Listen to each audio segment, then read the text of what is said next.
So ಕತ್ಲೆ ಅಂದ್ರೆ ಎಲ್ಲರಿಗೆ ಭಯ. ಆದರೆ ಕತ್ಲೆ ಹಿಂದೆ ಇರುವಂತ ಸತ್ಯ ತಿಳ್ಕೊಂಡ್ರೆ ಆ ಕತ್ಲೆ ಭಯ ಆಗೋದಿಲ್ಲ. ನಿಮ್ಗೆಲ್ಲ KGF ಫಿಲಂ ಗೊತ್ತು. ಅದ್ರೊಳಗೆ ರಾಕಿ ಭಾಯಿ, ಅಧೀರ, ಗರುಡ ಎಲ್ಲವನ್ನೂ ಕೂಡ ನಿಮ್ಗೆ ಗೊತ್ತು. ಆದ್ರೆ ಅಲ್ಲಿರುವಂತ ಕಾರ್ಮಿಕರ ಹಿಂದೆ ಇರುವಂತ ಕಷ್ಟ.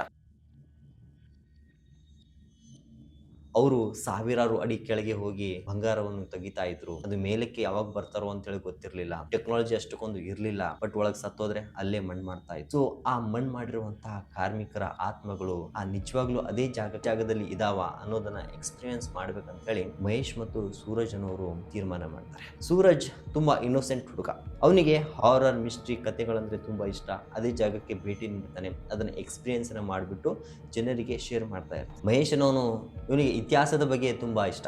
ಅಂದರೆ ಇತಿಹಾಸ ಏನಿರುತ್ತೆ, ಅದ್ರ ಹಿಂದೆ ಯಾವ ಥರ ನಡೆದಿತ್ತು, ಅದು ಯಾವ ಥರ ಘಟನೆ ನಡೆದಿತ್ತು ಅನ್ನೋದನ್ನು ಎಲ್ಲವನ್ನು ಕೂಡ ಯಾವುದೋ ಒಂದು ಸೋರ್ಸಿಂದ ತೆಗೆದು ರಿಸರ್ಚನ್ನು ಮಾಡಿಬಿಟ್ಟು ಅದರ ಬಗ್ಗೆ ತಿಳ್ಕೊತಾ ಇದ್ದ. ಒಂದಿನ ಏನು ಮಾಡ್ತಾರೆ, ಇಬ್ಬರು ಬ್ಯಾಗನ್ನು ಪ್ಯಾಕ್ ಮಾಡಿಕೊಂಡು ಒಂದು ಬಸ್ ಸ್ಟ್ಯಾಂಡ್ಗೆ ಬರ್ತಾರೆ. ಮಹೇಶ್ ಹೇಳ್ತಾನೆ, ಇದು ಬಸ್ ಸ್ಟ್ಯಾಂಡು ಕೋಲಾರ ಜಿಲ್ಲೆ, ಇದು ಸಾಮಾನ್ಯ ಜಿಲ್ಲೆ ಅಲ್ಲ, ಇದನ್ನ ಕೋಲಾರ್ ಗೋಲ್ಡ್ ಫೀಲ್ಡ್ ಅಂತೇಳಿ ಕರೀತಾರೆ. ಒಂದು ಕಾಲದಲ್ಲಿ ಏಷ್ಯಾದ ಅತ್ಯಂತ ಶ್ರೀಮಂತ ಗಣಿನಗರ ಅಂದ್ರೆ ಈ ಕೋಲಾರ ಜಿಲ್ಲೆ. ಬ್ರಿಟಿಷರ ಕಾಲದಲ್ಲಿ ಲಕ್ಷಾಂತರ ಟನ್ಗಳಷ್ಟು ಬಂಗಾರವನ್ನು ತೆಗೆದು ಇಲ್ಲಿಂದ ತಗೊಂಡು ಹೋಗಿದ್ದಾರೆ. ಆದರೆ ಸಾವಿರಾರು ಕಾರ್ಮಿಕರು ಇಲ್ಲಿ ಕೆಲಸ ಮಾಡಿದ್ದಾರೆ ಮತ್ತು ಸಾವಿರಾರು ಕಾರ್ಮಿಕರು ಇಲ್ಲಿ ಸತ್ತೋಗಿದ್ದಾರೆ. 2001ರಲ್ಲಿ ಈ ಗಣಿಯನ್ನು ಮುಚ್ಚಬೇಕಂತೇಳಿ ಭಾರತ ಸರ್ಕಾರ ತೀರ್ಮಾನ ಮಾಡುತ್ತೆ. ಅಲ್ಲಿರುವಂತಹ ಜನರಿಗೆ ಒಂದು ವಾರ ಟೈಮ್ ಕೊಡುತ್ತೆ. ಇಲ್ಲಿಂದ ನೀವೆಲ್ಲರೂ ಹೋಗಬೇಕು, ನಿಮ್ಮ ಜಾಗಕ್ಕೆ ಹೋಗಿ, ನಿಮ್ಮ ಊರಿಗೆ ಹೋಗಿ ಸೇರ್ಕೊಂಡ್ಬಿಡಿ. ಇನ್ಮೇಲೆ ಈ ಗಣಿ ಯಾವುದೇ ಥರದ ಅಗಿಯೋದಿಲ್ಲ, ಕೆಲಸ ಮಾಡೋದಿಲ್ಲ, ಮಷಿನ್ಗಳು ಇರೋದಿಲ್ಲ ಅಂತೇಳಿ ಹೇಳಿದಾಗ ಅಲ್ಲಿರುವಂತಹ ಕಾರ್ಮಿಕರು ಎಲ್ಲರೂ ಕೂಡ ಆ ಜಾಗವನ್ನು ಖಾಲಿ ಮಾಡ್ತಾರೆ. ಆದರೆ ಕೆಲ ಕಾರ್ಮಿಕರು ಆ ಜಾಗವನ್ನು ಖಾಲಿ ಮಾಡೋದಿಲ್ಲ. ಮಹೇಶ್ ಸೂರಜ್ ಹೇಳ್ತಾನೆ, ಇವತ್ತು ನಾವು ಆ ಖಾಲಿ ಕಟ್ಟಡಗಳಿಗೆ ಹೋಗೋಣ, ಅಲ್ಲಿ ನಿಜವಾದ ಎಕ್ಸ್ಪೀರಿಯನ್ಸನ್ನು ಮಾಡೋಣ. ಸಾಕಷ್ಟು ಜನ ಸಾಕಷ್ಟು ಹಲವು ಕಥೆಗಳನ್ನೆಲ್ಲ ಹೇಳಿದ್ದಾರೆ. ಅದು ನಿಜಾನೋ ಇಲ್ಲೋ ಅಂತೇಳಿ ತಿಳ್ಕೊಳ್ಳೋಣ, ಎಕ್ಸ್ಪೀರಿಯನ್ಸನ್ನು ಮಾಡೋಣ, ಹಾಗೆ ಶೇರ್ ಮಾಡೋಣ ಜನರಿಗೆ ಅಂತೇಳಿ ಇಬ್ಬರು ಪ್ಲ್ಯಾನ್ ಮಾಡಿಕೊಂಡು ಒಂದು ಖಾಲಿ ರಸ್ತೆಯಲ್ಲಿ ನಡ್ಕೊಂಡು ಹೋಗ್ತಾ ಇರ್ತಾರೆ. ಹಾಗೆ ಖಾಲಿ ರಸ್ತೆಯಲ್ಲಿ ನಡ್ಕೊಂಡು ಹೋಗ್ತಾ ಇರಬೇಕಾದ್ರೆ ಅವರಿಗೆ ಒಂದು ಬೋರ್ಡ್ ಕಾಣಿಸುತ್ತೆ. ಆ ಬೋರ್ಡ್ ಮೇಲೆ ಬರೆದಿರುತ್ತೆ, ಡೇಂಜರ್, ಡು ನಾಟ್ ಎಂಟರ್ ಅಂತ ಹೇಳಿ. ಅದನ್ನು ನೋಡಿಬಿಟ್ಟು ಮಹೇಶ್ ಹೇಳ್ತಾನೆ, ಸೊ ಈ ಜಾಗದ ಬಗ್ಗೆ ತಿಳ್ಕೊಳ್ಳೋಣ, ಇದರ ಇತಿಹಾಸ ಏನಿದೆ, ಇದ್ರ ಹಿಂದೆ ಇರುವಂಥ ಇತಿಹಾಸ ನಿನಗೆ ಹೇಳ್ತೀನಿ ಬಾ ಅಂತೇಳಿ ಸೂರಜ್ ಜೊತೆ ಹಾಗೆ ಮಾತಾಡ್ಕೊಂಡು ಹೋಗ್ತಾ ಇರ್ತಾರೆ. 1880ರಲ್ಲಿ ಬ್ರಿಟಿಷ್ ಇಂಜಿನಿಯರ್ ಆಗಿರುವಂತಹ ಜಾನ್ ಟೇಲರ್ ಅನ್ನೋನು ಇಲ್ಲಿ ಚಿನ್ನ ಇದೆ ಅಂತೇಳಿ ಕಂಡು ಹಿಡಿತಾನೆ. ಸೊ ಕಂಡು ಹಿಡ್ದಿದ್ದೇ ತಡ ಅವಾಗಿನಿಂದ ಈ ಜಾಗದ ಕಥೆನೇ ಬದಲಾಗುತ್ತೆ. ಇಂಗ್ಲೆಂಡಿನಿಂದ ಯಂತ್ರಗಳನ್ನೆಲ್ಲ ತರಿಸ್ತಾರೆ. ಆಫ್ರಿಕಾ, ಶ್ರೀಲಂಕಾ, ಆಂಧ್ರ ಪ್ರದೇಶ್, ತಮಿಳುನಾಡಿನಿಂದ ಕಾರ್ಮಿಕರನ್ನ ಕರೆದುಕೊಂಡು ಬರ್ತಾರೆ. ಇದೊಂದು KGF ಒಂದು ಸಣ್ಣ ಲಂಡನ್ ಆಗಿ ಬದಲಾಗುತ್ತೆ. ಇಲ್ಲಿ ಚರ್ಚ್ಗಳು, ಆಸ್ಪತ್ರೆಗಳು, ಶಾಲೆಗಳು ಎಲ್ಲವೂ ಕೂಡ ತರೀತಾರೆ. ಆದರೆ ಅದರ ಹಿಂದೆ ಒಂದು ಕರಾಳ ಸತ್ಯವೇ ಅಡಗಿರುತ್ತೆ. ಗಣಿಯ ಆಳ 3.2 ಕಿಲೋಮೀಟರ್ ಅಷ್ಟು ಆಳ. ಅಲ್ಲಿರುವಂಥ ತಾಪಮಾನ 60 ಡಿಗ್ರಿ ಸೆಲ್ಸಿಯಸ್. ಕಾರ್ಮಿಕರು 12 ಗಂಟೆ ಕೆಲಸ ಮಾಡ್ತಿರ್ಬೇಕು. ಅಲ್ಲಿ ಆಗುವಂಥ accident, gas leakage, rope cut ಏನೇ ಆದ್ರೂ ಕೂಡ ಒಳಗೆ ಸಾಯ್ತಾ ಇರಬೇಕು. ಮೇಲೆ ಬರಬೇಕಂದ್ರೆ 3 ದಿನ ಬೇಕಾಗ್ತಾ ಇತ್ತು ಅವ್ರಿಗೆ. ದಾಖಲೆಗಳ ಪ್ರಕಾರ ಇಲ್ಲಿ 10,000ಕ್ಕೂ ಜನ ಇಲ್ಲಿ ತೀರ್ಕೊಂಡಿದ್ದಾರೆ. ಇದು ಬರೀ ದಾಖಲೆ ಅಷ್ಟೇ. ಆದರೆ ದಾಖಲೆ ಹಿಂದಿರುವಂಥ ಇತಿಹಾಸ ತುಂಬಾನೇ ಇದೆ. ಇದರ ಡಬಲ್ ಅಷ್ಟು ಜನ ಇಲ್ಲಿ ಸತ್ತೋಗಿದ್ದಾರೆ. ಆದರೆ ಕೆಲವೊಬ್ಬರಿಗೆ ಮೇಲ್ತರಕ್ಕೆ ಪ್ರಯತ್ನ ಪಟ್ಟರು. ಆದರೆ ಇನ್ನು ಕೆಲವೊಬ್ಬರಿಗೆ ಅದೇ ಜಾಗದಲ್ಲಿ ಹೂತಾಗ್ಬಿಟ್ಟು ಗಣಿಯನ್ನು ಶುರು ಮಾಡ್ತಾ ಇದ್ರು, ಅಂದರೆ ಅಗಿಯಲು ಶುರು ಮಾಡ್ತಾ ಇದ್ರು. ಆದರೆ ಈ ಮಣ್ಣಿನ ಕೆಳಗೆ ಸಾವಿರಾರು ಜನರ ಶವಗಳಿವೆ. ಅವರ ಆತ್ಮ ಇವಾಗ್ಲೂ ಕೂಡ ತಿರುಗಾಡ್ತಾ ಇದೆ. ಅವರ ಉಸಿರು ಈ ಗಾಳಿಯಲ್ಲಿ ಬೆರೆತಿದೆ. ಹಾಗೆ ರಸ್ತೆಯಲ್ಲಿ ನಡ್ಕೊಂಡು ಹೋಗ್ತಾ ಇರಬೇಕಾದ್ರೆ ಅವರು ಅಕ್ಕಪಕ್ಕ ನೋಡ್ತಾರೆ, ಎಲ್ಲ ಮನೆಗಳು ಬಿದ್ದಿರುತ್ತೆ. ಮನೆ ಒಳಗೆ ಗಿಡಗಳು, ಮರಗಳು ಎದ್ದಿರ್ತವೆ. ಒಡೆದ ಕಿಟಕಿಗಳು ಎಲ್ಲವೂ ಕೂಡ ಕಾಣಿಸ್ತವೆ. 2001ರಲ್ಲಿ ಭಾರತ ಸರ್ಕಾರ ಒಂದು ಆದೇಶ ಮಾಡುತ್ತೆ. ಏನಂದ್ರೆ, ಈ ಗಣಿಯನ್ನ ಇಲ್ಲಿಗೆ ಮುಚ್ತೀವಿ ನಾವು, ಇದರಿಂದ ನಮಗೆ ಲಾಭ ಇಲ್ಲ. ಇಲ್ಲಿರುವಂತ ಕಾರ್ಮಿಕರು ಎಲ್ಲರೂ ಕೂಡ ನಿಮ್ಮ ಊರಿಗೆ ಹೋಗಿ ಸೇರ್ಕೋರಿ ಅಂತೇಳಿ ಹೇಳುತ್ತೆ. ಆದರೆ ಕೆಲ ಕಾರ್ಮಿಕರು ಹೋಗ್ತಾರೆ, ಇನ್ನು ಕೆಲ ಕಾರ್ಮಿಕರು ಇಲ್ಲೇ ವಾಸ ಮಾಡ್ತಾ ಇದ್ದಾರೆ. ಸೂರಜ್ ಹೇಳ್ತಾನೆ, ನೋಡು ಇಲ್ಲೊಂದು ಮನೆ ಇದೆ, ಎಷ್ಟು ಚೆನ್ನಾಗಿದೆ ಅಲ್ಲ ಮನೆ, ಬಾ ಒಳಗೆ ಹೋಗೋಣ ಅಂತೇಳಿ ಮಹೇಶ್ನ ಒಳಗೆ ಕರ್ಕೊಂಡು ಹೋಗಿ. ಸೊ ಒಳಗೆ ಹೋಗಿ ನೋಡಿದರೆ ಮನೆ ತುಂಬ ಚೆನ್ನಾಗಿರುತ್ತೆ. ಫರ್ನಿಚರ್ ಇರುತ್ತೆ, ಗೋಡೆಗಳ ಮೇಲೆ ಫೋಟೋಗಳು ತೇಲಾಡ್ತಾ ಇರ್ತವೆ, ಎಲ್ಲವೂ ಕೂಡ ಚೆನ್ನಾಗಿರುತ್ತೆ. ಕಿಟಕಿಗಳು ಎಲ್ಲವೂ ಕೂಡ ಮುರಿದಿರುತ್ತೆ. ಮಹೇಶ್ ಹೇಳ್ತಾನೆ, ಹೌದು, ಇಲ್ಲಿ ಕಾರ್ಮಿಕರು ಒಂದೇ ವಾರದಲ್ಲಿ ಜಾಗ ಖಾಲಿ ಮಾಡಬೇಕಂದಾಕರ ಅವ್ರ ಅವಸರದಲ್ಲಿ ಕೆಲವೊಂದು ವಸ್ತುಗಳನ್ನು ಇಲ್ಲೇ ಬಿಟ್ಟು ಹೋಗಿದ್ದಾರೆ. ಆ ಮೂಲೆಯಲ್ಲಿ ನೋಡು, ಆ ಮಕ್ಕಳ ಆಟಿಕೆ ಸಾಮಾನು ಇನ್ನೂ ಕೂಡ ಅಲ್ಲೇ ಬಿದ್ದಿದೆ. ಆ ಕಿಚನಲ್ಲಿ ನೋಡು, ಅಡಿಗೆ ಪಾತ್ರೆಗಳು ಕೂಡ ಇನ್ನೂ ಅಲ್ಲೇ ಇದೆ. ಸೊ ಅಷ್ಟು ಅವಸರದಲ್ಲಿ ಈ ಜಾಗವನ್ನು ಖಾಲಿ ಮಾಡಿಬಿಟ್ಟು ಹೋಗಿದ್ದಾರೆ ಅಂತ ಅಂತೇಳಿ ಮಹೇಶ್ ಹೇಳ್ತಾರೆ. ಇದ್ದಕ್ಕಿದ್ದಂತೆ ಅವರಿಗೆ ಒಂದು ಶಬ್ದ ಕೇಳಿಸುತ್ತೆ ಸೆಕೆಂಡ್ ಫ್ಲೋರಿಂದ. ಸೊ ಗಾಬರಿಯಿಂದ ನೋಡ್ತಾರೆ, ಯಾರಿದು, ಯಾರಿರ್ಬೋದು ಅಂತೇಳಿ ಓಡೋಗಲ್ಲಿ ನೋಡ್ತಾರೆ. ಬಟ್ ಅಲ್ಲಿ ಯಾರು ಇರೋದಿಲ್ಲ, ಸುಮ್ಮನೆ ನಾರ್ಮಲ್ ಆಗಿರುತ್ತೆ. ಹಾಗೆ ಆ ಮೇಲ್ಮಹಡಿಗೆ ಹೋದಾಕರ ಒಂದು ದೂರದಿಂದ ಎಲ್ಲೋ ಒಂದು ಕಡೆ ಕ್ಯಾಂಡಲ್ ಹಚ್ಚುತ್ತಿರುವಂಥ ಬೆಳಕು ಕಾಣಿಸುತ್ತೆ ಇವರಿಗೆ. ಸೊ ಅಲ್ಲಿಗೆ ಹೋಗೋಣ ಅಂತೇಳಿ ಆ ಮಹಡಿಯಿಂದ ಇಳಿದ್ಬಿಟ್ಟು ಹಾಗೆ ಹೋಗ್ತಾರೆ. ಬಟ್ ಇವರಿಗೆ ಯಾವ ಶಬ್ದ ಕೇಳಿಸುತ್ತೆ ಅಂತೇಳಿ ಗೊತ್ತಿರಲ್ಲ. ಅಲ್ಲಿಂದ ಇಳಿದ್ಬಿಟ್ಟು ಮತ್ತೆ ಆ ಎಲ್ಲಿ ಕ್ಯಾಂಡಲ್ ಹತ್ತಿರತ್ತಲ್ಲ ಆ ಜಾಗದ ಕಡೆ ಹೋಗ್ತಾ ಇರ್ತಾರೆ. ಕೆಳಗೆ ಇಳಿತಿರ್ತಾರೆ. ಅಲ್ಲೊಂದು ಹಳೆಯ ಕನ್ನಡಿ ಕಾಣಿಸುತ್ತೆ. ಅದ್ರ ಮೇಲೆ ಟಾರ್ಚ್ ಆನ್ ಮಾಡಿದ ತಕ್ಷಣ ಅದರಲ್ಲಿ ಮಹೇಶ್ ಕಾಣುತ್ತಾನೆ. ಅವನಿಂದ ಯಾರೋ ನಿಂತಿರೋ ಹಂಗೆ ಕಾಣಿಸುತ್ತೆ. ಬಟ್ ಹಿಂದೆ ತಿರುಗಿ ನೋಡಿದ್ರೆ ಯಾರೂ ಕೂಡ ಇರೋದಿಲ್ಲ. ಮತ್ತೆ ಗಾಬರಿ ಆಗ್ತಾರೆ, ಏನಿರ್ಬೋದು ಅಂತೇಳಿ. ಅದನ್ನು ಒಂದು ಎಕ್ಸ್ಪೀರಿಯೆನ್ಸನ್ನು ಮಾಡಿಕೊಂಡು ಮತ್ತೆ ಆ ಜಾಗದ ಕಡೆ ಯಾರೋ ಇರ್ಬೋದು ಅಂತೇಳಿ ಅಲ್ಲಿಗೆ ಹೋಗಲು ಪ್ರಯತ್ನ. ರಾತ್ರಿ 10 ಗಂಟೆ ಆಗಿರುತ್ತೆ. ಆ ಕ್ಯಾಂಡಲ್ ಇರುವಂಥ ಜಾಗಕ್ಕೆ ಹೋಗ್ತಾರೆ. ಅಲ್ಲಿ ಒಂದು ಸಣ್ಣ ಟೀ ಅಂಗಡಿ ಇರುತ್ತೆ. ಅಲ್ಲಿ ಒಂದು ವಯಸ್ಸಾಗಿರುವಂಥ ಮುದುಕ ಟೀ ಕುಡ್ಕೊಂತ ಕೂತಿರ್ತಾರೆ. ಅವನ ಕಣ್ಣಲ್ಲಿ ತುಂಬ ಭಯದಿಂದ, ದುಃಖದಿಂದ ಇರುತ್ತೆ. ಸರಿಸುಮಾರು ಅವನಿಗೆ 70 ವರ್ಷ ಆಗಿರ್ಬೋದು. ಬಟ್ ಅಷ್ಟಕ್ಕೊಂದು ಭಯ ಅವನ ಕಣ್ಣಲ್ಲಿ ಕಾಣ್ತಾ ಇರುತ್ತೆ. ಮಹೇಶ್ ಕೇಳ್ತಾನೆ, ಅಜ್ಜ, ನಿಮ್ಗೆ ಈ ಊರಲ್ಲಿ ಯಾವುದಾದ್ರೂ ಅಸಾಮಾನ್ಯವಾಗಿರುವಂಥ ಘಟನೆ ನಡೆದಿದ್ದೇನಾ? ನಿಮ್ಮ ಜೊತೆ ಎಕ್ಸ್ಪೀರಿಯೆನ್ಸ್ ಆಗಿದ್ದೇನಾ? ಅವನು ಹೇಳ್ತಾನೆ, ನಾವು 3 ತಲೆಮಾರಿಂದ ಇಲ್ಲಿ ಕಾರ್ಮಿಕರಾಗಿ ಕೆಲಸ ಮಾಡ್ತಾ ಇದ್ದೀವಿ. ಆ ಗಣಿಯನ್ನು ಅಗಿತಾ ಇದ್ದೀವಿ. ಸಾವಿರಾರು ಕಿಲೋಮೀಟ್ರಷ್ಟು ಒಳಗೆ ಹೋಗಿ ನಾವು ಬಂಗಾರವನ್ನು ತೆಗೆದಿದ್ದೀವಿ ಅಂತೇಳಿ. 1920ರಲ್ಲಿ ನಮ್ಮ ಅಜ್ಜ ಅಲ್ಲಿ ಕೆಲಸ ಮಾಡಿದರು. 1965ರಲ್ಲಿ ನಮ್ಮಪ್ಪ ಈ ಗಣಿಯೊಳಗೆ ಕೆಲಸ ಮಾಡಿದರು. 1980ರಲ್ಲಿ ನಾನು ಈ ಗಣಿಯೊಳಗೆ ಕೆಲಸ ಮಾಡಿದ್ದೀನಿ. ಸೊ ತುಂಬ ಭಯಾನಕವಾಗಿರುವಂಥ ಘಟನೆಗಳು ನಡೆಯುತ್ತೆ.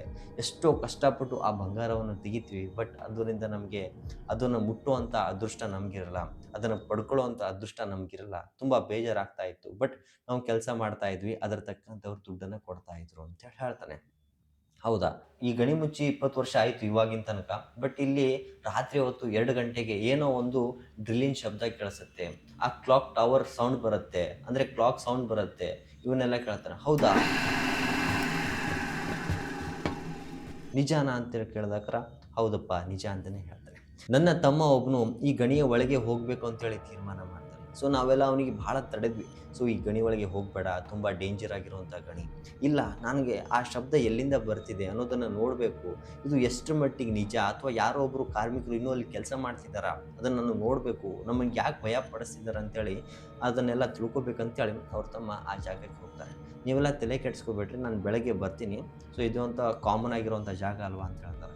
ಹೌದಾ, ಸರಿ ಅಂತೇಳಿ ಹೋಗು ಅಂತೇಳಿ ಕಳಿಸ್ತಾರೆ. ಸೊ ಬೆಳಗ್ಗೆವರೆಗೂ ಕಾಯ್ತಾರೆ, ಅವನು ಬರೋದೇ ಇಲ್ಲ. ಮತ್ತು 1 ದಿನ ಹುಡುಕಾಡ್ತಾರೆ, 2 ದಿನ ಹುಡುಕಾಡ್ತಾರೆ, 3 ದಿನ ಹುಡುಕಾಡ್ತಾರೆ. ಅವನು ಎಲ್ಲಿಗೂ ಕೂಡ ಕಾಣಿಸೋದಿಲ್ಲ. ಅಂದರೆ ಒಂದಿನ ಸುಮ್ಮನೆ ನೋಡ್ತಿರ್ಬೇಕಾದ್ರೆ ಗಣಿಯ ಬಾಗಿಲು ಮುಂದೆ ಪ್ರಜ್ಞೆ ತಪ್ಪಿ ಬಿದ್ದಿರ್ತಾನೆ. ಅವನಿಗೆ ಎತ್ಕೊಂಬರ್ತಾರೆ, ಆಸ್ಪತ್ರೆಗೆಲ್ಲ ಹಾಕ್ತಾರೆ.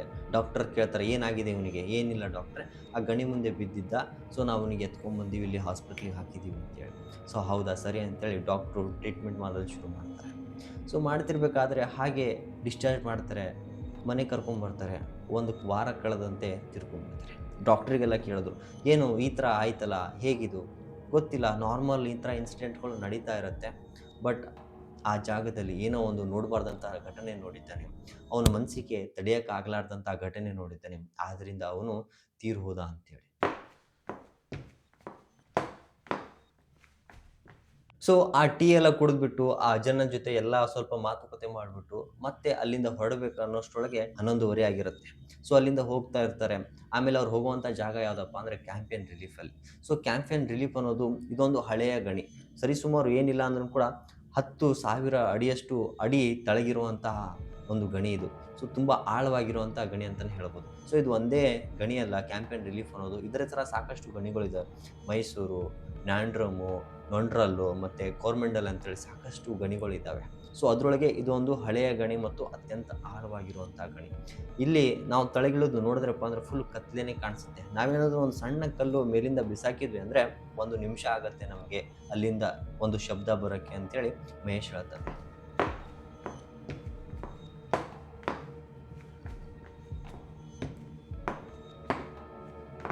ಅವನೊಂದು ಮಾತು ಹೇಳ್ತಾನೆ, 2018ರಲ್ಲಿ ಒಂದು ವಿಚಿತ್ರ ಘಟನೆ ಈ ಗಣಿಯ ಜಾಗದಲ್ಲಿ ನಡೆಯುತ್ತೆ. 5 ಜನ ಫ್ರೆಂಡ್ಸು ಟ್ರುತ್ ಡೇರ್ ಆಡ್ಕೊತಾ ಬರ್ತಾರೆ. ಸೊ ಡೇರ್ ಬಂದಾಕರ ಈ ಗಣಿ ಹತ್ರ ಬರ್ತಾರೆ. ಬಂದುಬಿಟ್ಟು ಅಲ್ಲಿ ಹೋಗಿ ಮುಟ್ಬಾ ಅಂತ ಹೇಳ್ತಾರೆ. ಬಟ್ 5 ಜನ ಬರ್ತಾರೆ. ಬಟ್ ವಾಪಸ್ ಮನೆಗೆ ಹೋಗ್ತಿರ್ಬೇಕಾದ್ರೆ 3 ಜನ ಹೇಗೋ ಮನೆಗೆ ಹೋಗಿ ಸೇರ್ಕೊಂಡ್ಬಿಡ್ತಾರೆ. ಆದರೆ ಇನ್ನೊಬ್ನು ಮನೆ ಹತ್ರನೂ ಹೋಗೋದಿಲ್ಲ, ಇವ್ರ ಫ್ರೆಂಡ್ಸ್ ಹತ್ರನೂ ಇರೋದಿಲ್ಲ, ಎಲ್ಲಿ ಹೋದ ಅಂತೇಳಿ ಗೊತ್ತಿಲ್ಲ, ಇನ್ನೊಬ್ನು ನಾಪತ್ತೆನೇ ಆಗಿರ್ತಾನೆ. ಸೊ ಆ ಥರ ಒಂದು ಘಟನೆ ಈ ಜಾಗದಲ್ಲಿ ನಡೆದಿದೆ. ಅವನಿಗೆ ಆತ್ಮಗಳು ಕರ್ಕೊಂಡ್ವಾ ಅಥವಾ ಅವನು ಯಾವುದಾದ್ರೂ ಅಥವಾ ಆ ಒಂದು ಗಣಿ ಒಳಗೆ ಸತ್ತೋಗ್ಬಿಟ್ನ ಅಂತೇಳಿ ಇನ್ನೂವರೆಗೂ ಯಾರಿಗೂ ಗೊತ್ತಿಲ್ಲ. ಆ ಥರ ಒಂದು ಇನ್ಸಿಡೆಂಟ್ 2018ರಲ್ಲಿ ಆ ಗಣಿ ಜಾಗದಲ್ಲಿ ನಡೆದಿದೆ. ಸೊ ಆ ಹಿರಿಯರು ಹೇಳಿದ್ರಲ್ಲ, 2 ಗಂಟೆಗೆ ಇಲ್ಲೇನೋ ಶಬ್ದ ಬರುತ್ತೆ, ನಾವು ಅದನ್ನ ನೋಡೋಣ, ಅನುಭವಿಸೋಣ ಅಂತೇಳಿ ಮಹೇಶ್ ಸೂರಜ್ ಹೇಳ್ತಾನೆ. ಆಯಿತು ಸರಿ ನೋಡೋಣ, ನಾನು ತುಂಬ ಎಕ್ಸೈಟ್ಮೆಂಟಿಂದ ಕಾಯ್ತಾ ಇದ್ದೀನಿ. ಸೊ ಒಂದಂತೂ ಹೆಂಗೋ ಅಲ್ಲಿಂದ ಶಬ್ದ ಬಂತು, ಏನೂ ಇಲ್ಲ ಅಂತೇಳಿ ಬಂದ್ವಿ. ಬಟ್ 2 ಗಂಟೆಗೆ ಏನು ಶಬ್ದ ಬರುತ್ತೆ ಅನ್ನೋದನ್ನು ನೋಡೋಣ ಅಂತೇಳಿ ತುಂಬ ಕ್ಯೂರಿಯಸ್ಸಿಂದ ಕಾಯ್ತಾ ಇರ್ತಾರೆ. ಹಾಗೆ ಬೀದಿಯಲ್ಲಿ ನಡ್ಕೊಂತಾ ಹೋಗ್ತಿರ್ಬೇಕಾದ್ರೆ ಮಹೇಶ್ ಮತ್ತೆ ಸೂರಜ್ ಹೇಳ್ತಾರೆ, ನೋಡು ಈ ಬೀದಿಯಲ್ಲಿ ಒಂದು ಕಾಲದಲ್ಲಿ ತುಂಬಾ ಜನರು ವಾಸ ಮಾಡ್ತಾ ಇದ್ರು. ಮಕ್ಕಳು ಆಟ ಆಡ್ತಾ ಇದ್ರು, ಹೆಣ್ಮಕ್ಳು ಹಾಡಾಡ್ತಾ ಇದ್ರು, ರಾತ್ರಿ ಹೊತ್ತು ಮನೆಯಲ್ಲೇ ಕುತ್ಕೊಂಡು ಭೋಜನವನ್ನೆಲ್ಲ ಮಾಡ್ತಾ ಇದ್ರು. ಬಟ್ ಇವಾಗ ಎಲ್ಲವೂ ಕೂಡ ಖಾಲಿ ಇದೆ. ಎಲ್ಲ ಮನೆಗಳ ಒಳಗೆ ಮರಗಳು ಬೆಳೆದಿದೆ, ನಿಸರ್ಗ ಈ ಜಾಗವನ್ನು ಆಕ್ಯುಪೈ ಮಾಡ್ಕೊಂಡಿದೆ ನೋಡು ಅಂತ ಹೇಳ್ತಾರೆ. ಹಾಗೆ ಹೋಗ್ತಿರ್ಬೇಕಾದ್ರೆ ದೂರದಿಂದ ಯಾರೋ ಒಬ್ರು ಕೆಮ್ಮುವಂಥ ಶಬ್ದ ಇವ್ರಿಗೆ ಕೇಳಿಸುತ್ತೆ. ಬಟ್ ಹಿಂದೆ ತಿರುಗಿ ನೋಡಿದ್ರೆ ಯಾರೂ ಕೂಡ ಇರೋದಿಲ್ಲ. ತುಂಬ ಭಯ ಪಡ್ತಾರೆ. ಸೊ ಏನೋ ನಮ್ಮ ಭ್ರಮೆ ಇರ್ಬೋದು ಅಂತೇಳಿ ಮತ್ತೆ ಮುಂದೆ ನಡ್ಕೊತಾ ಹೋಗ್ತಾರೆ. ಹಾಗೆ ನಡ್ಕೊತಾ ಹೋಗ್ತಿರ್ಬೇಕಾದ್ರೆ ಒಂದು ಜಾಗವನ್ನು ತೋರಿಸ್ಬಿಟ್ಟು ಹೇಳ್ತಾನೆ ಸೂರಜ್ಗೆ, ನೋಡು ಇಲ್ಲೊಬ್ರು ಕಾರ್ಮಿಕ ಇದ್ದ ಅಂತೆ 1885ರಲ್ಲಿ, ಅವನ ಹೆಸರು ಮರಿಯಪ್ಪ ಅಂತ ಹೇಳಿ. ಸೊ ಒಂದಿನ ಗ್ಯಾಸ್ ಲೀಕ್ ಆಗಿರುತ್ತೆ. ಅವನ ಜೊತೆ 12 ಜನ ಕಾರ್ಮಿಕರು ಇರ್ತಾರೆ. ಬಟ್ ಅವನು ಅಧಿಕಾರಿಗಳ ಒಂದು ಭಯದಿಂದ ಏನು ಮಾಡ್ತಾನೆ, ಆ ಗ್ಯಾಸ್ ಲೀಕ್ ಆಗಿದ್ದನ್ನು ಕೂಡ ಆ 12 ಜನರನ್ನು ಅಲ್ಲೇ ಕೂರಿಸ್ಕೊಂಡ್ಬಿಟ್ಟು ಕೆಲಸ ನಡೆಸ್ತಾ ಇರ್ತಾನೆ. ಮತ್ತು ಆ ರಕ್ಷಣಾ ಕಾರ್ಯಾಚರಣೆ ಮಾಡೋದೇ ಇಲ್ಲ. ಸೊ ಸಡನ್ಲಿ ಗ್ಯಾಸ್ ಲೀಕ್ ಆಗಿಬಿಟ್ಟು ಬ್ಲಾಸ್ಟ್ ಆಗಿಬಿಟ್ಟು 12 ಜನ ಸತ್ತೋಗ್ಬಿಡ್ತಾರೆ. ಬಟ್ ಮರಿಯಪ್ಪ ಒಬ್ಬ ಉಳಿದಿದ್ದ ಅಂತೇಳಿ ಹೇಳ್ತಾರೆ. ಆ ಉಳಿದ ಮರಿಯಪ್ಪ ಹಾಸ್ಪಿಟ್ಲಿಗೆಲ್ಲ ತೋರಿಸ್ತಾರೆ, ಎಲ್ಲನೂ ಮಾಡ್ತಾರೆ. ಬಟ್ 2 ದಿನ ಆದಮೇಲೆ ತೀರ್ಕೊಂಡ್ಬಿಡ್ತಾನೆ.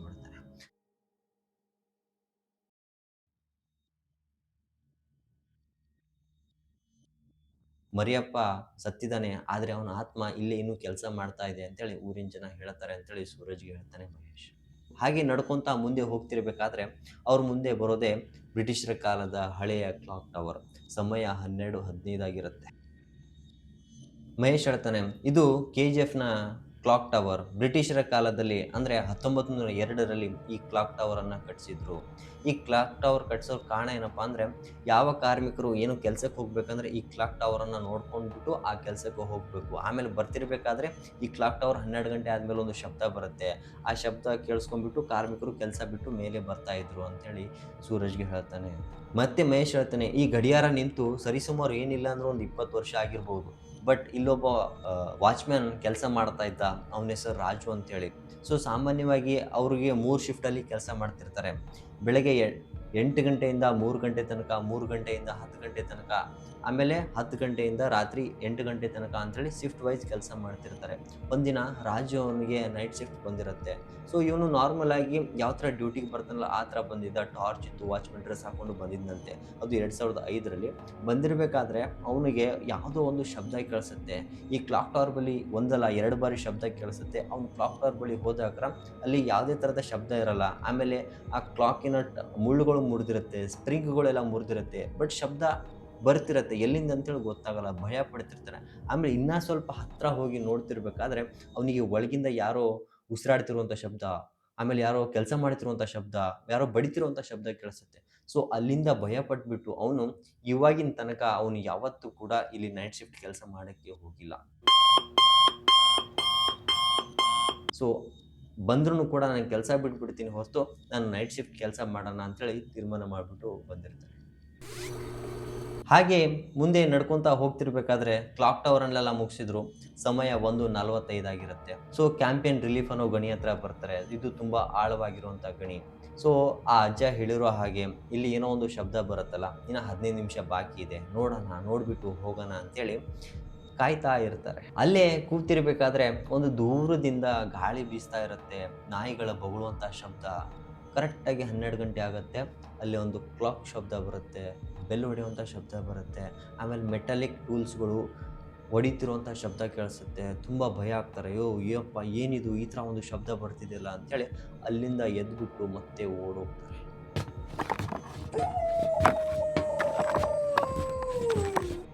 ಆದರೆ ಓಡೋಗ್ತಿರ್ಬೇಕಾದ್ರೆ ಮಹೇಶ್ ಹೇಳ್ತಾನೆ, 20 ವರ್ಷದಿಂದ ಯಾವುದೇ ಥರದ ಮಷಿನ್ ಇಲ್ಲಿ ಇಲ್ಲ ಅಂದ್ರೂ ಕೂಡ ಮಷಿನ್ ಶಬ್ದ ಬರ್ತಿದೆ ಇಲ್ಲ, ಏನಿದು ಭಯಾನಕವಾಗಿರುವಂಥದ್ದು ಅಂತೇಳಿ ಮಹೇಶ್ ಸೂರಜ್ಗೆ ಹೇಳ್ತಾನೆ.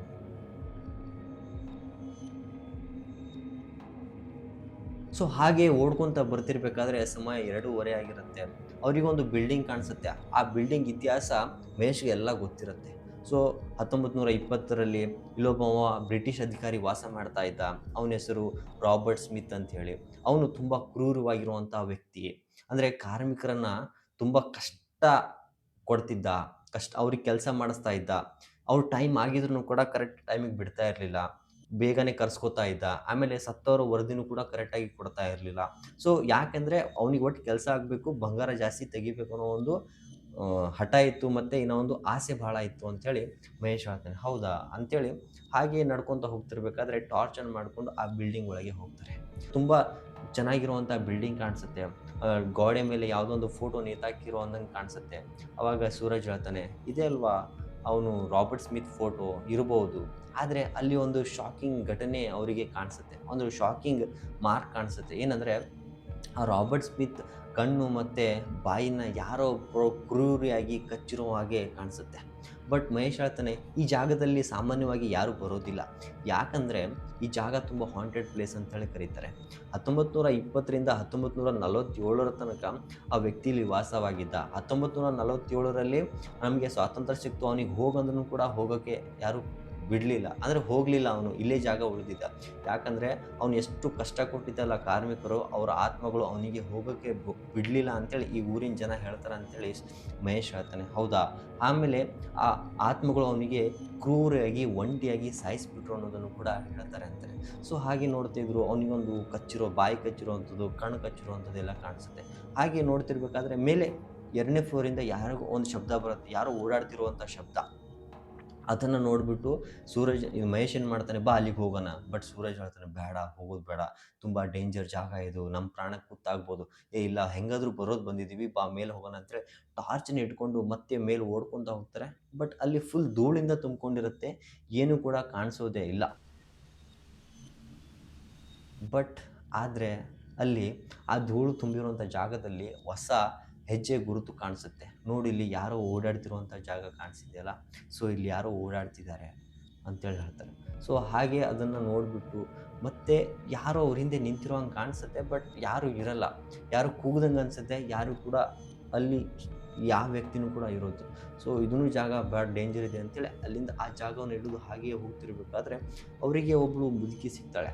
ಅಂದರೆ ರಾತ್ರಿ 3 ಗಂಟೆಗೆ ಅವಳ ಕಣ್ಣಲ್ಲಿ ಯಾವುದೇ ಥರದ ಭಯ ಇರೋದಿಲ್ಲ, ಏನಿರೋದಿಲ್ಲ. ರಾತ್ರಿ ಒಬ್ಬಳೇ ಅಡ್ಡಾಡ್ತಾ ಇದ್ದಾಳೆ. ಅವ್ರಿಗೆ ಕೇಳ್ತಾಳೆ, ನೀವು ಯಾಕೆ ಇಲ್ಲಿ ಅಡ್ಡಾಡ್ತಿದ್ದೀರಾ? ನಾನು ಅಡ್ಡಾಡ್ತಾ ಇಲ್ಲ, ನೀವು ಅಡ್ಡಾಡ್ತಾ ಇದ್ದೀರಾ. ಇದು ನನ್ನ ಜಾಗ, ನಾನು ಇಲ್ಲೇ ಇರೋದು, ನಾನು ಇಲ್ಲೇ ವಾಸ ಮಾಡೋದು. ಆದರೆ ಬಂದಿರೋದು ನೀವು ಯಾಕೆ ಇಲ್ಲಿ ಅಡ್ಡಾಡ್ತಿದ್ದೀರಾ ಅಂತೇಳಿ ವಾಪಸ್ ಆ ಅಜ್ಜಿನೇ ಅವ್ರಿಗೆ ಕ್ವಶನ್ ಕೇಳ್ತಾಳೆ.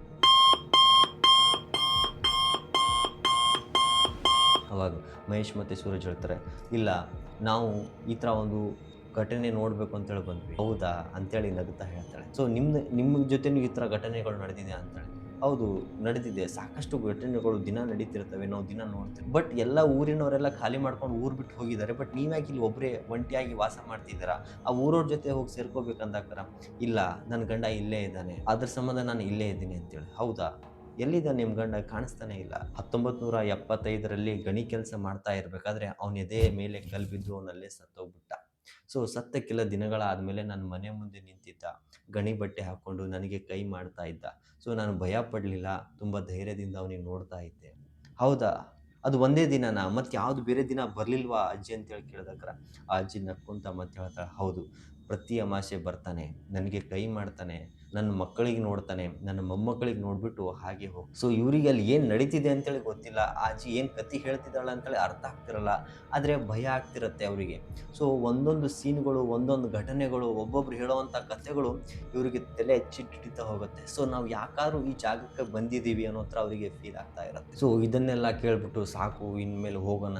ಇಲ್ಲ, ಮಹೇಶ್ ಹೇಳ್ತಾನೆ, ಇಲ್ಲ, ನಾವು ಇನ್ನೊಂದು ಪ್ರಯೋಗ ಮಾಡಿ ನೋಡೋಣ, ಇಲ್ಲೊಂದು ರೆಕಾರ್ಡಿಂಗ್ ಇಟ್ಟು ನೋಡೋಣ, ಒಂದು 10 ನಿಮಿಷ ಕಾಯೋಣ, ಆ ರೆಕಾರ್ಡಲ್ಲಿ ಏನಾದರೂ ಕೇಳಿಸ್ಬೋದು ನಮಗೆ ಅಂತೇಳಿ ಆ ಕ್ಯಾಂಪೇನ್ ರಿಲೀಫ್ ಇರುವಂಥ ಗಣಿಯ ಹತ್ರ ಒಂದು ರೆಕಾರ್ಡಿಂಗನ್ನು ಇಟ್ಟು ಆ ಗಣಿಯ ಹೊರಗಡೆ ಗೇಟ್ ಹತ್ರ ಕಾಯ್ತಾ ಇರ್ತಾರೆ. ಒಂದು 10 ನಿಮಿಷ ಅಲ್ಲಿ ಇಟ್ಬಿಟ್ಟು ಹೊರಗೆ ಕೂತಿರ್ತಾರೆ. 10 ನಿಮಿಷ ಆದಮೇಲೆ ಆ ರೆಕಾರ್ಡಿಂಗನ್ನು ತೊಗೊಂಡು ಬಂದು ಕೇಳಿಸ್ಕೊತಾರೆ. ಅಲ್ಲಿ ಫುಲ್ ಗಾಳಿ ಶಬ್ದ ಕೇಳಿಸ್ತಿರುತ್ತೆ, ಆಳವಾಗಿ ಏನೋ ನೀರು ಹೋಗ್ತಾ ಇರುವಂಥ ಶಬ್ದ ಕೇಳಿಸುತ್ತೆ, ಏನೋ ಒಂದು ಕೆಲಸ ಮೆಟಾಲಿಕ್ ಶಬ್ದ ಕೇಳಿಸ್ತಾ ಇರುತ್ತೆ. ಸೊ ಅದರೊಳಗೆ ಒಂದು ಸಣ್ಣ ಧ್ವನಿ ಬರುತ್ತೆ, ಹೋಗಿ ಇಲ್ಲಿ ಇರಬೇಡಿ ಅನ್ನೋ ಒಂದು ಶಬ್ದನೂ ಕೂಡ ಅವರಿಗೆ. ಸೊ ಇದನ್ನೆಲ್ಲ ನೋಡಿಬಿಟ್ಟು ಅವರಿಗೆ ಅನಿಸುತ್ತೆ, ಓ ಇದು ಜಾಗ ತುಂಬ ಹಾಂಟೆಡ್ ಆಗಿರುವಂಥ ಜಾಗ, ನಾವು ಇಲ್ಲಿದ್ದರೆ ಸರಿ ಇರಲ್ಲ, ಬಾ ಹೋಗೋಣ ಅಂತೇಳಿ. ಹಾಗೆ ಹೋಗ್ತಿರ್ಬೇಕಾದ್ರೆ ಮಹೇಶ್ ಹೇಳ್ತಾನೆ, ವೈಜ್ಞಾನಿಕ ಮನಸ್ಸಿನ ಜನ ಹೇಳ್ತಾರೆ ಇದು ಯಾವುದೇ ಥರದ ಹಾಂಟೆಡ್ ಜಾಗ ಅಲ್ಲ, ಇದು ತುಂಬ ಆಳವಾಗಿರುವಂಥ ಗಣಿ ಇರೋದ್ರಿಂದ ತಳಗೆ ನೀರು ಹರಿದಾಡ್ತಾ ಹೋಗ್ತಿರ್ಬೋದು, ಆಮೇಲೆ ಅಲ್ಲಿ ಕಲ್ಲು ಬೀಳುವಂಥ ಶಬ್ದ ನಿಮಗೆ ಕೇಳಿಸ್ಬೋದು, ಆದರೆ ಇದು ಯಾವುದೇ ಥರದ ಹಾಂಟೆಡ್ ಜಾಗ ಇಲ್ಲ ಅಂತೇಳಿ ಹೇಳ್ತಾರೆ. ಸೊ ಆ ರೆಕಾರ್ಡಿಂಗ್ ಎಲ್ಲ ಕೇಳಿದಾಕರ ಇದು ಇಕೋ ಸೌಂಡು. ಸೊ ನಮ್ಮ ಮನಸ್ಸು ತುಂಬ ಗಾಬರಿ ಆಗಿರುತ್ತೆ, ಕತ್ಲೆನ ನೋಡಿಬಿಟ್ಟು ನಮ್ಮ ಮನಸ್ಸು ತುಂಬ ಗಾಬರಿ ಇರುತ್ತೆ, ಬಟ್ ನಮ್ಮ ಮನಸ್ಸಲ್ಲಿ ಯಾವುದೋ ಬೇರೆ ಯೋಚನೆ ಬರುತ್ತೆ, ಅದೇ ಥರ ಶಬ್ದ ನಮಗೆ ಕೇಳಿಸುತ್ತೆ ಅಂತೇಳಿ, ಅಂದರೆ ವೈಜ್ಞಾನಿಕ ಮನಸ್ಸಿರುವಂಥ ವ್ಯಕ್ತಿಗಳು ಈ ಜಾಗದ ಬಗ್ಗೆ ಹೇಳ್ತಾರೆ ಅಂತೇಳಿ ಮಹೇಶ್. ಸೂರಜ್ಗೆ ಶಾಕ್ ಮೇಲೆ ಶಾಕು, ಇವನು ಏನು ಹೇಳ್ತಿದ್ದಾನೆ, ನಿಜವಾದ ಘಟನೆಗಳನ್ನು ನಾನು ಕೂಡ ನೋಡಿದ್ದೀನಿ, ನನ್ನ ಜೊತೆ ಎಕ್ಸ್ಪೀರಿಯನ್ಸ್ ಆಗ್ತಿದೆ, ಬಟ್ ಇವನಾಕೆ ಈ ಥರ ಹೇಳ್ತಿದ್ದಾನೆ ಅಂತೇಳಿ ಅವನಿಗೆ ತುಂಬ ಶಾಕ್ ಆಗ್ತಿರುತ್ತೆ, ಯಾಕೆ ಹೇಳ್ತಿದ್ದಾನೆ ಅಂತೇಳಿ. ಆಮೇಲೆ ಸೂರಜ್ ಕೇಳ್ತಾನೆ, ಹಾಗಾದರೆ ಆ ಪಾದದ ಗುರುತು ಏನಿರ್ಬೋದು, ಯಾಕೆ ಆ ಪಾದದ ಗುರುತು ಕಾಣಿಸ್ತು, ನಾವೇ ಅಲ್ವ ಆ ಜಾಗಕ್ಕೆ ಹೋಗಿದ್ದು, ಆ ಜಾಗಕ್ಕೆ ಯಾರು ಹೋಗೋದಿಲ್ಲ ನಾರ್ಮಲ್ ಆಗಿ, ತುಂಬ ಹಾಂಟೆಡ್ ಆಗಿರುವಂಥ ಪ್ಲೇಸ್ ಅಂತ ಹೇಳ್ತಾರೆ, ಬಟ್ ಯಾಕೆ ಅದು ಅಂತೇಳಿ. ಈ ಘಟನೆ ಮುಂಚೆನೂ ಒಂದ್ಸಲ ನಡೆದಿತ್ತಂತೆ, ಸೊ ನೀವು ಬರೋಕ್ಕಿಂತ ಮುಂಚೆ ಬೇರೆ ಯಾರು ನಡೆದಿರ್ಬೋದಲ್ಲ, ಅಲ್ಲಿ ಯಾರೋ ಬಂದು ಹೋಗಿರ್ಬೋದಲ್ಲ, ಬಟ್ ಏನೋ ಒಂದು ಕಲ್ಲು ಬಿದ್ದಿದ್ದ ಶಬ್ದ ನಮ್ಗೆ ಕೇಳಿಸಿರ್ಬೋದಲ್ಲ ಅಂತೇಳಿ ಹೇಳ್ತಾನೆ ಮಹೇಶ್. ತುಂಬ ಪ್ರಾಕ್ಟಿಕಲ್ ಆಗಿ ಮಹೇಶ್ ಥಿಂಕ್ ಮಾಡ್ತಾ ಇರ್ತಾನೆ, ಬಟ್ ಸೂರಜ್ ತುಂಬ ಇಮೋಷನ್ನಿಂದ ತುಂಬಿಕೊಂಡಿರ್ತಾನೆ. ಎಲ್ಲ ಪ್ರಶ್ನೆಗಳಿಗೂ ವಿಜ್ಞಾನ ಉತ್ತರ ಕೊಡೋದಿಲ್ಲ, ಯಾಕೆ ಗೊತ್ತಾ, ಆ ಯಮ್ಮನ ಕಂಡ ಗಂಡ ಯಾರು, ಹಾಗಾದರೆ ಆ ಯಮ್ಮ ಸುಳ್ಳು ಹೇಳ್ತಿದ್ದಲ್ಲ, ಪ್ರತಿ ಅಮಾಸೆ ಬರ್ತಾನಂತೆ, ಕೈ ಮಾಡ್ತಾನಂತೆ, ಹಾಗಾದರೆ ಆ ಯಮ್ಮ ಸುಳ್ಳು ಹೇಳ್ತಿರ್ಬೋದಾ, ಆದರೆ ಆ ಗಂಡ ಯಾರು, ಅವ್ನು ಎಲ್ಲಿಂದ ಬಂದ. ಮತ್ತೆ ಆ ಹಿರಿಯರು ಹೇಳಿದ್ರು ಅವ್ರು ತಮ್ಮ ಗಣಿ ಹತ್ರ ಹೋದ, ಪ್ರಜ್ಞೆ ತಪ್ಪಿತ್ತಿದ್ದ, 2 ದಿನ ಆದಮೇಲೆ ಸತ್ತೋದ. ಸೊ ಈ ಘಟನೆ, ಇದ್ರ ಬಗ್ಗೆ ಉತ್ತರ ಯಾರ ಹತ್ರನೂ ಇಲ್ಲ. ಆಮೇಲೆ ಆ 2005ರಲ್ಲಿ ರಾಜು ಅನ್ನೋನು ವಾಚ್ಮ್ಯಾನ್ ಕೆಲಸ ಮಾಡ್ತಿರ್ಬೇಕಾದ್ರೆ ಆ ಗಡಿಯಾರದ ಶಬ್ದ, ಅದು ಕೂಡ ಎಲ್ಲಿಂದ ಬಂತು. ಸೊ ಯಾರಾದರೂ ಇದನ್ನು ವೈಜ್ಞಾನಿಕವಾಗಿ ಏನು ಹೇಳ್ತಾರೆ, ಸೊ ಇದನ್ನು ವಿಜ್ಞಾನಿಗಳು ಅಥವಾ ವೈಜ್ಞಾನಿಕ ಮನಸ್ಸಿರೋರು ಉತ್ತರನೇ ಕೊಟ್ಟಿಲ್ಲ. ಸೊ ಇಬ್ಬರು ಮಾತಾಡ್ಕೊಂಡು ಹೊರಗಡೆ, ಆ ಗಣಿಯಿಂದ ಹೊರಗಡೆ ಹೋಗ್ತಿರ್ಬೇಕಾದ್ರೆ ಈ ಜಾಗದಲ್ಲಿ ಈ ರಾತ್ರಿ ನಾವು ಸಾಕಷ್ಟು ಘಟನೆಯನ್ನೆಲ್ಲ ನೋಡಿದ್ವಿ. ಸೊ ಕೆಲವೊಂದು ಬೇಕಂತಲೇ ಆಗ್ತಿತ್ತು, ಅಥವಾ ನಮ್ಮ ಭಯ, ಅಥವಾ ನಮ್ಮ ಅಂತರಾಳದ ಮನಸ್ಸು ಭಯ ಪಟ್ಟಿರೋದ್ರಿಂದ ಆಯಿತು ಗೊತ್ತಿಲ್ಲ, ಬಟ್ ಸಾಕಷ್ಟು ವಿಷಯಗಳನ್ನೆಲ್ಲ ನೋಡಿದ್ವಿ, ಎಕ್ಸ್ಪೀರಿಯೆನ್ಸನ್ನು ಮಾಡಿದ್ವಿ. ಸೊ ಆ ಗಡಿಯಾರದ ಶಬ್ದ, ಆ ಮೆಟಾಲಿಕ್ ಸೌಂಡು, ಆ ಮಷಿನ್ ಶಬ್ದ, ಆಮೇಲೆ ಓಡಾಡ್ತಿರೋವಂಥದ್ದು, ಕೂಗ್ತಿರೋವಂಥದ್ದು, ಹೋಗುವಂತಿರೋದು, ಸೊ ಎಲ್ಲವನ್ನು ಕೂಡ ನೋಡಿ ತುಂಬ ಭಯ ಆಗ್ತಿರುತ್ತೆ ಅವರಿಗೆ. ಸೊ ಅವರು ಕಂಪ್ಲೀಟಾಗಿ ಆ ರಾತ್ರಿ ಏನು ನೋಡಿದ್ರು ಅಂತೇಳಿ ನಮ್ಮ ಮುಂದೆ ಶೇರ್ ಮಾಡಿಕೊಂಡ್ರು. ಸೊ ಅದನ್ನು ನಾನು ನಿಮ್ಮ ಮುಂದೆ ಹೇಳಿದೆ. ಇದು ಕೇವಲ ಭೂತದ ಕಥೆ ಅಲ್ಲ, ಇದು ಒಂದು ಊರಿನ ಕತೆ, ಒಂದು ಬದುಕಿರುವಂಥ ಕಾರ್ಮಿಕರ ಕತೆ, ಅವರು ಶವವಾಗಿ ಬಿದ್ದಿರುವಂಥ ಕತೆ, ಆ ಮಣ್ಣಲ್ಲೇ ಮಣ್ಣಾಗಿರುವಂತಹ ಕತೆ. ಅವರ ಆತ್ಮಗಳು ಇವಾಗ್ಲೂ ಕೂಡ ಅದೇ ಜಾಗದಲ್ಲಿ ಅಲ್ಲಾಡ್ತಾ ಇದ್ದಾವೆ, ಅದೇ ಜಾಗದಲ್ಲಿ ಅದೇ ಗಾಳಿಯಲ್ಲಿ ಇವಾಗ್ಲೂ ಕೂಡ ಇದ್ದಾವೆ ಅಂತೇಳಿ ಮಹೇಶ್ ಹೇಳ್ತಾರೆ. ಸೊ ಇದೇನು ಘಟನೆ ನಡೆದಿದ್ದಲ್ಲ, ಇದು ನಿಜವಾಗ್ಲೂ ನಡೆದಿರುವಂಥ ಘಟನೆ. ಸೊ ಇದು ಬರೀ ಕಾಲ್ಪನಿಕವಾಗಿ ನಡೆದಿರುವಂಥ ಘಟನೆ ಅಲ್ಲ. ಸೊ ನಿಮಗೆಲ್ಲ ಗೊತ್ತಿರ್ಬೋದು, ರಾಕಿ ಭಾಯ್, KGF ಅಂತ ನೆನಪಾಗೋದು. ಸೊ ಸುತ್ತಿಗೆ, ಕಾರ್ಮಿಕರ ಕೆಲಸ, ಗಂಟೆ ಶಬ್ದ, ವಾರ್ನಿಂಗ್ ಬೆಲ್ಲು, ಕಾರ್ಮಿಕರು ಹೋಗ್ತಾ ಇರೋದು, ಬಟ್ ಆ ಕಾರ್ಮಿಕರ ಜೊತೆ ನಡೆದಿರುವಂಥ ಘಟನೆ, ಎಷ್ಟೋ ಕಾರ್ಮಿಕರು ಆ ಗಣಿ ಒಳಗೆ ಸತ್ತಿದ್ದಾರೆ, ಇನ್ನೂ ಕೂಡ ಹೊರಗಡೆ ಬಂದಿಲ್ಲ. ಸೊ ಅವರ ಆತ್ಮಗಳು ಅಲ್ಲೇ ಇದ್ದಾವೆ, ಆ ಗಣಿ ಒಳಗೆ ಇದ್ದಾವೆ.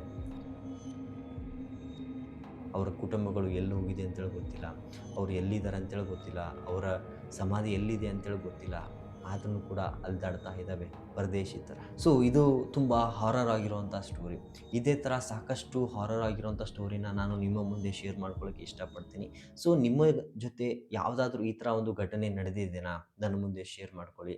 ಸೊ ಕಮೆಂಟ್ ಬಾಕ್ಸ್ ಓಪನ್ ಇರುತ್ತೆ, ಸೊ ನೀವು ಕಮೆಂಟ್ ಮುಖಾಂತರ ತಿಳಿಸ್ಬೋದು ಯಾವ ಥರ ಹಾಂಟೆಡ್ ಆಗಿರುವಂಥ ಸ್ಟೋರಿಗಳಿತ್ತು ಅಂದರೆ. ನಿಮ್ಗೇನು ಅನಿಸುತ್ತೆ ಅಂತೇಳಿ ಕಮೆಂಟ್ ಮಾಡಿ ತಿಳಿಸಿ. ಹಾಗೆ ಯಾವ ಜಾಗದ ರಹಸ್ಯ ನಿಮಗೆ ಗೊತ್ತಾಗಬೇಕು ಅನ್ನೋದನ್ನು ಕೂಡ ಕಮೆಂಟ್ ಮಾಡಿ ತಿಳಿಸಿ, ಅದ್ರ ಬಗ್ಗೆ ನಾನು ತಿಳಿಸಲು ತುಂಬ ಪ್ರಯತ್ನ ಪಡ್ತೀನಿ. ಸೊ ಇದೇ ಥರ ಹಾರರ್, ಮಿಸ್ಟ್ರಿ, ಮಿರಾಕಲ್ ಆಗಿರುವಂಥ, ಥ್ರಿಲ್ಲಿಂಗ್ ಆಗಿರುವಂಥ ವಿಡಿಯೋಗಳನ್ನು ನಾನು ನಿಮ್ಮ ಮುಂದೆ ತರೋಕ್ಕೆ ಬಯಸ್ತೀನಿ. ಮತ್ತು ನನ್ನ ಚಾನಲನ್ನು ಸಬ್ಸ್ಕ್ರೈಬ್ ಮಾಡೋದನ್ನು ಮರಿಬೇಡಿ. ಧನ್ಯವಾದ.